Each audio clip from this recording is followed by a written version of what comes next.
Hello everyone, Jana Chantel here, and this week I'm going to be giving you all a reading from my book, Into My Mind, and the excerpt I'm going to be reading you all today is entitled Things Left Unsaid.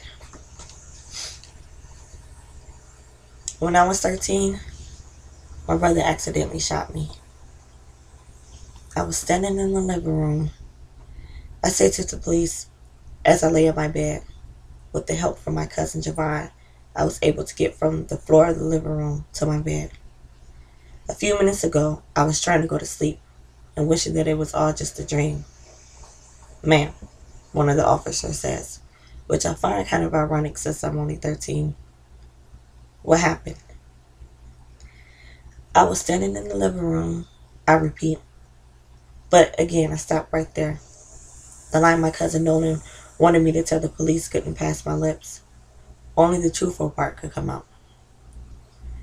There are no bullet holes coming into the house indicating a drive-by, another officer says as he walks into my bedroom.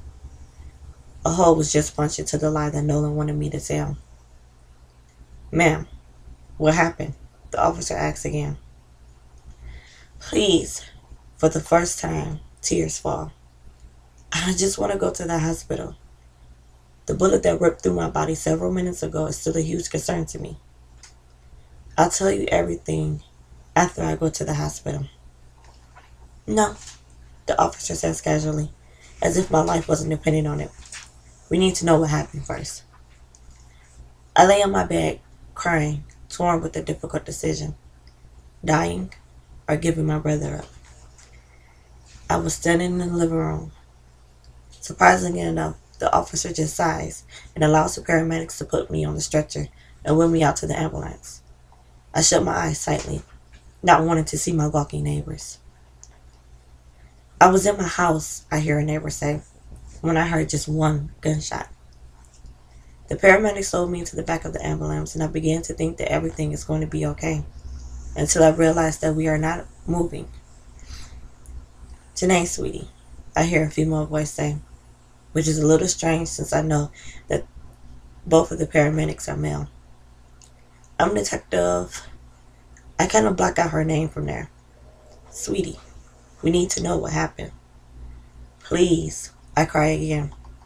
I just want to go to the hospital. I know, sweetie, but we can't let you go until you tell us what happened. Time is of the essence, and it is slowly slipping away from me as I continue to stay here. I give in. My brother was playing with the gun, and it went off. He didn't mean it. As the sirens began to sound and the ambulance speeds off, all I could think is, James, I hope you forgive me. When I was 13, my brother accidentally shot me.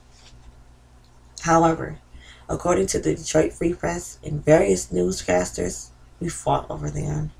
Apparently, there was some type of struggle, and I jumped on my brother's back trying to get the gun away from him when he shot me. So far from the truth. Actually, we were just standing in the living room. Standing in the living room, and yes, he had a gun in his hand. A 14-year-old feels like he has all the power in the world with a gun in his hands. I wasn't thinking. He was my brother, and he had a gun. He said something that was funny, something that made me laugh. And then, boom. That was it. An honest accident. When I was 13, my brother accidentally shot me. This is the worst day of my life, which says a lot since I'm currently spending the summer recovering from a gunshot injury. I sit on the witness stand, fidgeting with my fingers. Miss Chantel, the prosecutor says, is the person who shot you in this room. I don't want to be here, but I've been made to. My auntie told me that I could get into trouble if I didn't come and testify. Testify against my own brother. It seems like no one was listening to me. It was an accident. Just an accident. I'm not mad at him, and I feel like no one else should be either. The prosecutor gives me a waiting look. I sigh and reluctantly say, yes. And can you point to him, please? I slowly lift my arm and point to my brother. My arm feels 1,000 times heavier. Let the record show the sheet is pointing to the defendant. I frown. And Miss Chantel, were you from this incident? I didn't catch what he said and couldn't understand the question. So out of protective instincts, I say, no. He gives me a patronizing look and then smiles. Let me rephrase it. Did you sustain any injuries from this incident? I frown and regrettably say, yes. Thank you, Miss Chantel. He looks at the judge. Nothing further, Your Honor. He turns around swiftly and heads back to the table. He has all that he wants from me. All that he needs to add my brother to the system. My brother's lawyer stands up. We have no questions for the witness, Your Honor. James sits next to me on our way home in the car.